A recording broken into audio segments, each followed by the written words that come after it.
I was at work and my son rang me. I picked the phone up and there was a crying young man on the other end of the phone saying, it's a girl, and she's beautiful. And we had a moment, he and I, on the phone together, I have to say. Something quite extraordinary when your own children have children themselves. Being a grandfather is something that I always imagined as suddenly making you very old, but it did the opposite. It was a wonderful event. We were part of her life for 7 years, and they were wonderful, joyous times, happy times, lots of laughs, lots of giggling. One day, 5 years ago, Jane and Mark saw their granddaughter for the last time. Divorce and family breakdown meant a total separation. Being a grandparent, you think you should be able to put things right. You are actually quite ashamed, and you feel quite ashamed that you can't sort it out and put things right. Whenever she came here, she always enjoyed our summer house. It was her private place where she could go out and she could read and she could paint. And that was her place, and it was full of all her things when she'd gone. Having gone through those quite dark days, some of them, I made the conscious decision that I had to make a positive out of a negative. So I did a bit of research and found out that actually there's over 1 million children in the United Kingdom who are denied contact with their grandparents. And so I thought I would try and set up a support group. And to my astonishment, people turned up. What we're doing is we're supporting each other, and we're all here to listen. And I've met some very, very good friends as a result of a huge negative in my life. I don't think I could be doing what I'm doing unless somebody bigger and better than me somewhere is steering me along that course. I spend hours on the telephone talking to grandparents in huge distress. I wouldn't be able to cope with that unless there was somebody just saying, come on, Jane, you can deal with this. You have to hope. If you don't hope, then, you know, the question is, what's the point? And I hope that one day she will find us. And we're hoping for that knock on the door.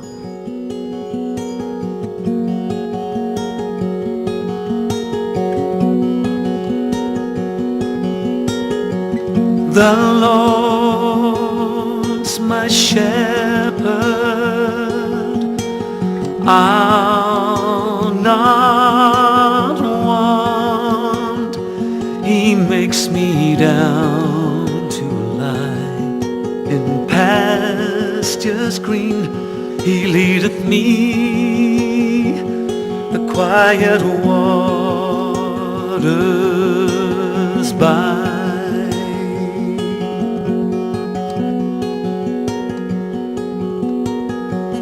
My soul he doth restore again, and me to walk doth make within the paths of righteousness, e'en for his own name's sake.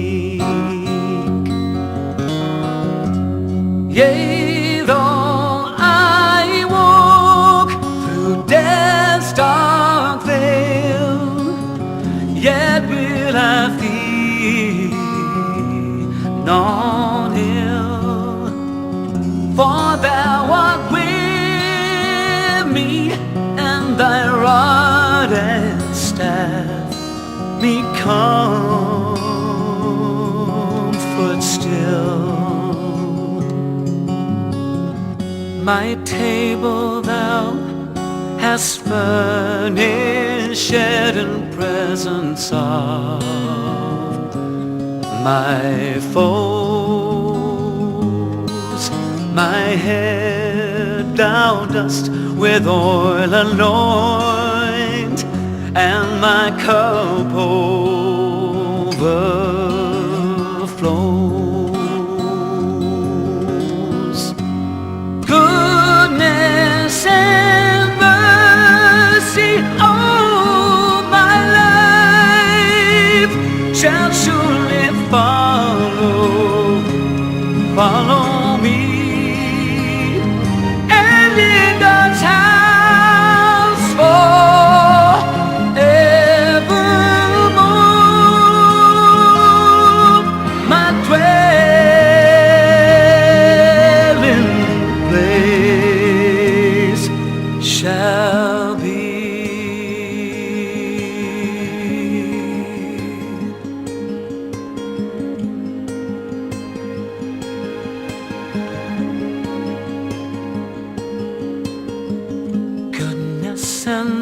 mercy all my life shall surely follow me.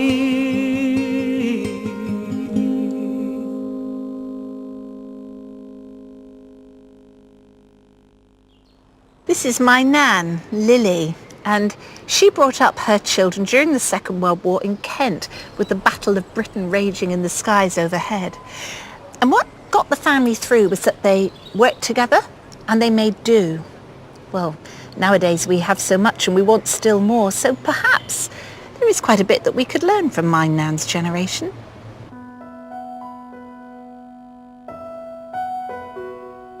My grandfather was a Christian, but the main thing was about him, he lived it out.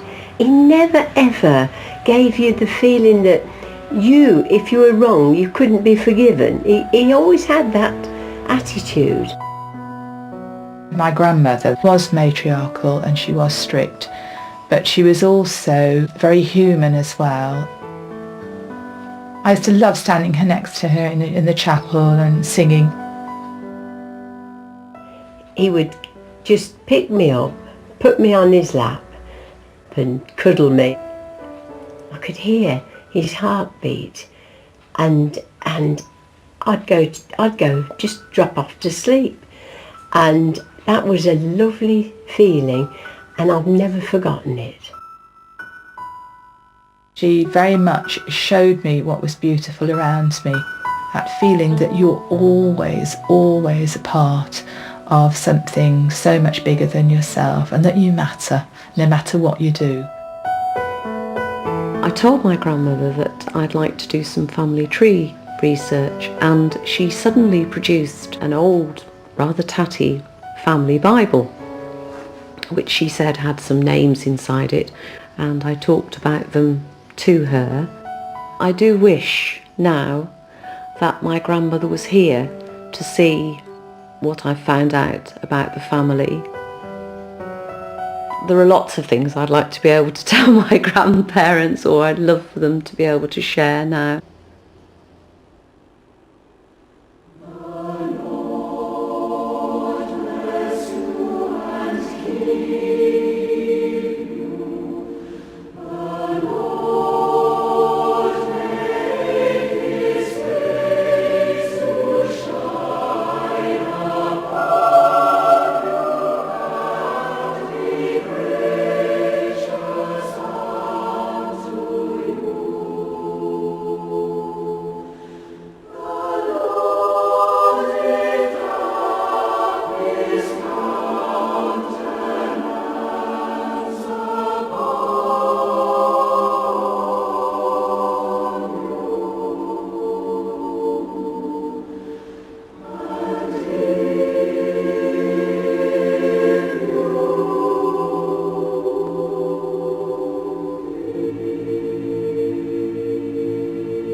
Oh, you know, there can't be very many things that are better than having a cuddle with your grandchild. And there is a really special bond that spans the generations, so that to have a loving and a loved grandparent in your life can really shape what you become.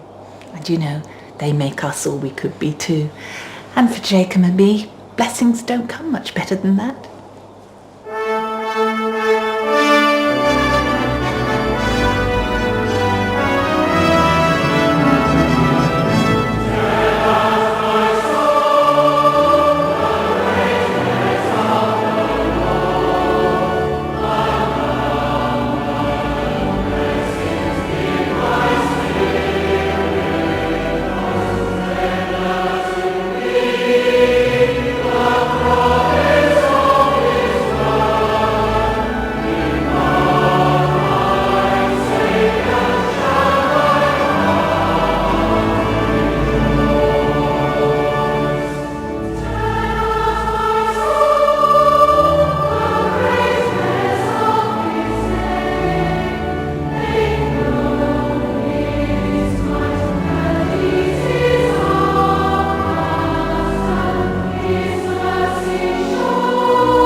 Next week, Alid meets some famous faces who, like him, were once choristers, and finds out how that experience as a youngster has made a difference to their lives since.